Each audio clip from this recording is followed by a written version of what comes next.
All right, everybody, welcome back to yet another video. It is 2021. You're gonna be reading 12 books this year, and you need some books to put on that list. So let's get started and break down what are some formative books for you to become the best product manager you can be.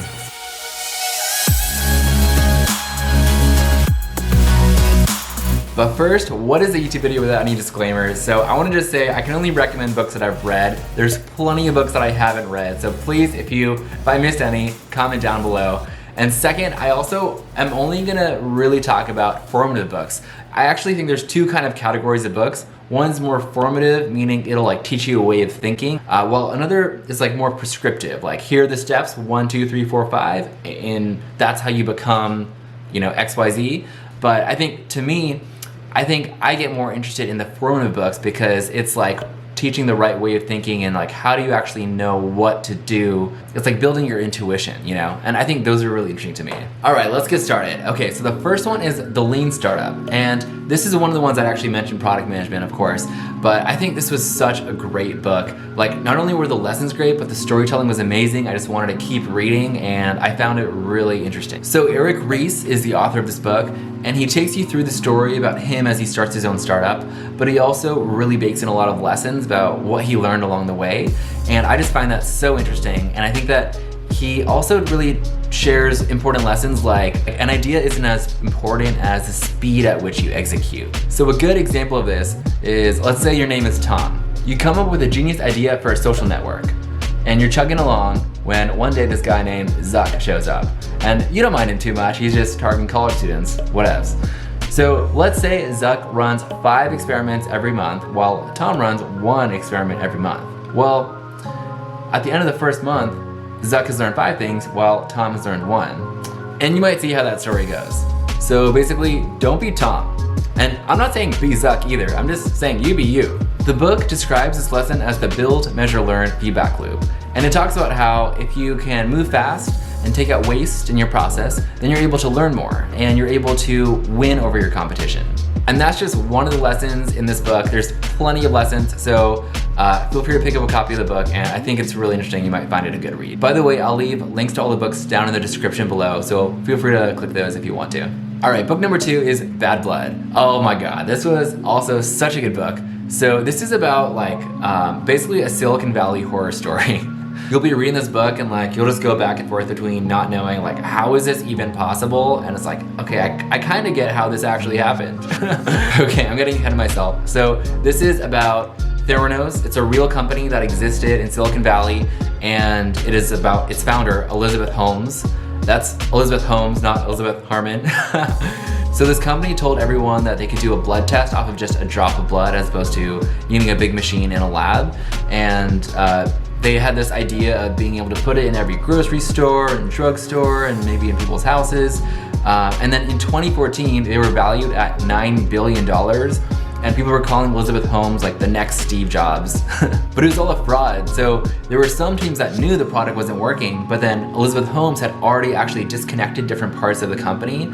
So there were some parts of the company that were making mock-ups, and that was basically misleading investors, making people think that they actually had a working product when they didn't.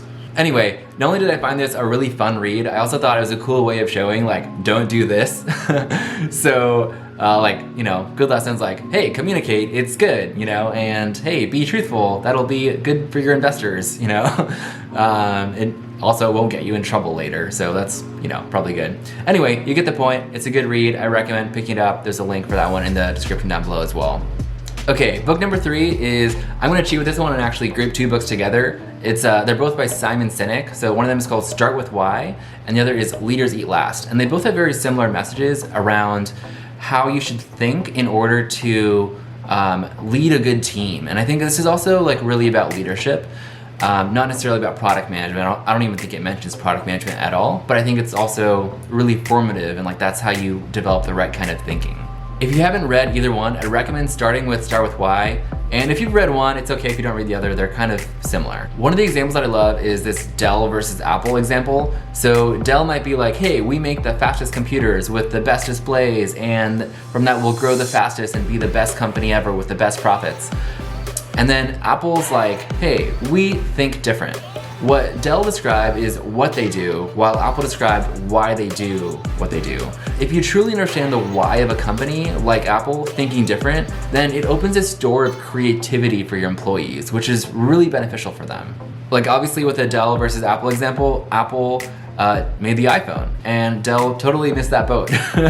But I also want to talk about this book at like a personal level as well, because it talks about the why of companies, but it also talks about the why of human beings. Simon Sinek talks about how each person has a why for their own life. A lot of times, if you are at a company where your why aligns with their why, then you feel more fulfilled. So if you're a leader, it's like, well, you kind of want to think about how do you create the why of your team in a way that the people on your team, their whys actually fall under that as well.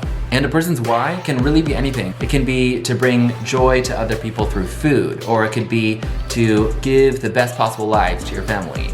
Mine is to build an inspirational future. And I think to me, that is one of the reasons why I started this YouTube channel, why I love tech. Hopefully I'm helping some people get excited about tech. My day-to-day job where I'm actually like building tech, that is, to me, I think inspiring other people when you're able to build an app where you can reserve a table at a restaurant with your phone or something like that. It's like things that are just new use cases for you in the world. And I find that really inspirational, and that's my personal why. But I think reading this book really helped me understand how to think about it and what questions to ask myself.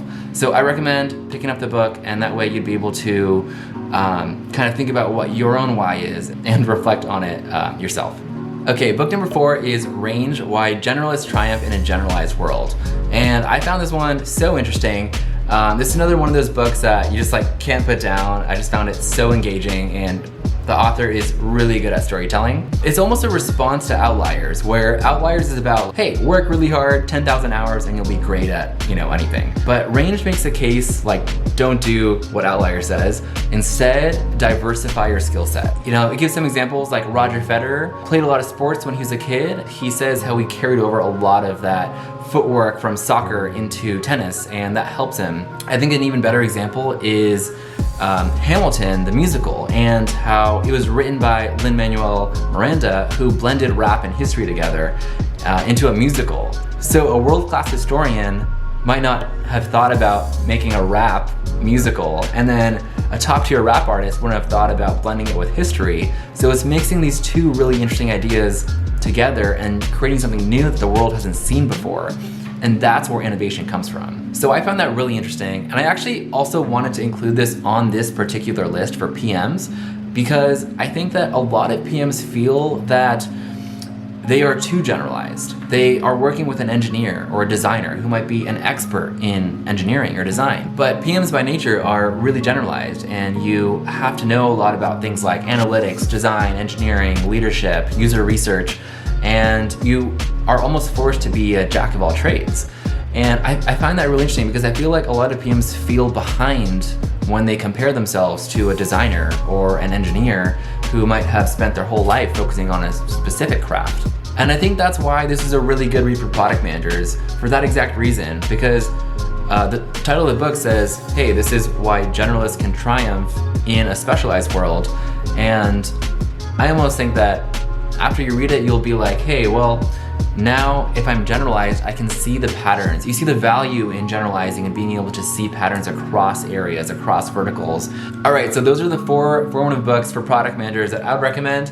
And I know that I probably missed a ton, and there's a lot of books that I haven't read yet. So if you have any recommendations for books, please leave them in the comment section down below and help out the community. So that's all I got for you today. So next week, I'm gonna be doing a video on if I were to go back to school, what would be my step-by-step journey from school to product management. So if that's interesting to you, feel free to hit the subscribe button so you don't miss that video next week. In the meantime, if you wanna know how to choose a role in product management, you can click the video right here. And if you wanna know the 4 best paths into product management, you can click the video right here. All right, thanks again for watching. I'll see you guys next time.